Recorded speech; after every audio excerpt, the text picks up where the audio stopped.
Earlier this week, 45 years after the Pentagon Papers were released, the Panama Papers exposed the offshore tax dodging tricks of the world's one-percenters. Just like corporate inversion strategies that send jobs overseas, they shortchange the U.S. Treasury. David Cameron has invested Chinese leaders and Vladimir Putin's people too. Whoa. Now, these accounts aren't illegal per se, and they're effectively untouchable. You think public shaming will work, politically speaking? And now, Politically Speaking with Gene Cubbison. We open today's caucus with a look at the sinking level of civility, respect, and dignity in today's society. Case in point. Donald claims to care about him, but he sent me his book with his autograph. Donald, I understand rules are very hard for you. They're very confusing. I have his book. Okay, on your reality TV show, not in Thank you for the book. Donald. Thank you for the book. The GOP presidential campaign has been anything but a model of statesmanlike comportment. Its tenor? Snarky, angry, touching off brawling in the streets and assembly halls. Is this a unique phenomenon, or a reflection of society stooping to lower levels of discourse and interaction? I think you can all answer that. And joining us today for a civil discussion on all this are screenwriter Carl Luna, political science professor at Mesa College, and Jerry Sanders, familiar to you, president and CEO of the San Diego Regional Chamber of Commerce. I think you were mayor at one point, weren't you? Back in the civil days. Back in the civil days. Carl, you're going to be moderating a conference at the University of San Diego on Monday titled, Restoring Civility, or is it Educating Civility? That's the one. In this advanced day and age, it's kind of sad that society needs a refresher course. And of course, Jerry is police chief was a police chief and corporate turnaround executive. Carl, we will start with you, though. Is it too late to reverse all this? Is it way gone? It's never too late, Gene. It's not as bad as it was. Remember, back in the 1960s, there were real riots, there were assassinations, there were lynchings. What we want to avoid is a backslide. The presidential campaign is going to infect all politics in America. People now model that as your behavior. You yell at people, you don't discuss. We have serious issues to discuss. Civility doesn't mean you don't discuss them. It doesn't mean you don't have passion. You're not engaged in the discussion, but you treat each partner to the discussion with the respect they're due, that they're looking for the good of the nation. But in front of the media, it's kind of catnip to the media, and they know, hey, this is how we get attention. This is how we get free media coverage. In local media, it's always it bleeds, it leads. In national media, it's now it yells, it sells. So the more noise you make, the more coverage you get.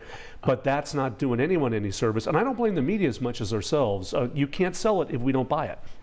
Jerry, from police chief to corporate turnaround executive to mayor of a city in distress, you have seen a lot of dysfunction. How can you reduce the downside of human nature and kind of lift up the upside? You know, I really think it starts at home. I think it starts at how you treat your family and how you engage your children and how you discuss politics, how you discuss other issues. And as Carl said, it doesn't mean you don't discuss them. It just means you respect the other person's point of view. So a lot of it starts with parenting, and you know a lot of these homes are two parent working folks, and they've or even just a single family, and so the kids don't get a lot of attention and really upbringing. Well, you know, that's really where it's got to start, though. Okay. And then I think it goes through school, and okay. I think you learn behaviors there. And I think that when you start seeing politics, there's an old adage that you attack the issue, not the person.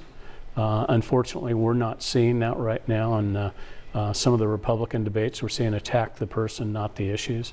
And you know, that doesn't play well to kids because they see that and they think that's okay to do. And I think that's some of the things we need to change through discussion, through education. Education, schools. How can you? You were a professor. What are you seeing with the students? I assume they're fine in the classrooms, but what happens when they move on? Once they get off into Facebook and Twitter, there's a toxic environment out there in social media. There's a toxic environment they're seeing on television. We wrote an op-ed not too long ago that said, watch out, the children are watching. You don't want them to pattern this. That's one of the issues that our conference is looking at. It's called Educating Civility. Cindy Martin, the superintendent of the Unified School District, will be there. We had a contest among students around the district to talk about what civility means to them and building community. How does it reflect we the people? They did art, they did music. We're going to profile the top 12 nominees and give out scholarship awards that SDG&E is underwriting. That's how you get there. You start teaching the students what we thought that everybody knew, the basics of civic engagement. As Jerry was saying, you attack the issue, you don't attack each other. You have to have respect that each person is bringing good faith to the table. What can the corporate community do to help this cause, I guess? Well, you know, I think even in the corporate community, civility is an important thing. Negotiations go on. You're working with people that you may be on different sides of issues with. But I still think it's always about issues. It shouldn't be about personalities. And, you know, I don't see that as being a huge issue in corporate America, at least not personally, because I think in business, you know, you're focused on the business, you're focused on the issues, and you don't try to damage relationships over a long period of time because you know you're going to be working with folks. And that should be the same way in politics. Then how did it get this way in politics? Well, you know, I think you brought up that perhaps the media likes to play that part of it. Okay. So we see the aberration on television. You know, you see the fighting that just went on instead of all of the debates for a lot of different candidates and the good discussions that go on, the way people focus on the issues and actually have a discussion.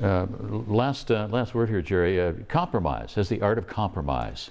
Well, we seem to have away? lost that nationally because of the polarization of the two parties, but also the polarization of the people. When you have elections that are 51-49 or 50-50 just about exactly, you can see there's a huge polarizing feeling in this country right now.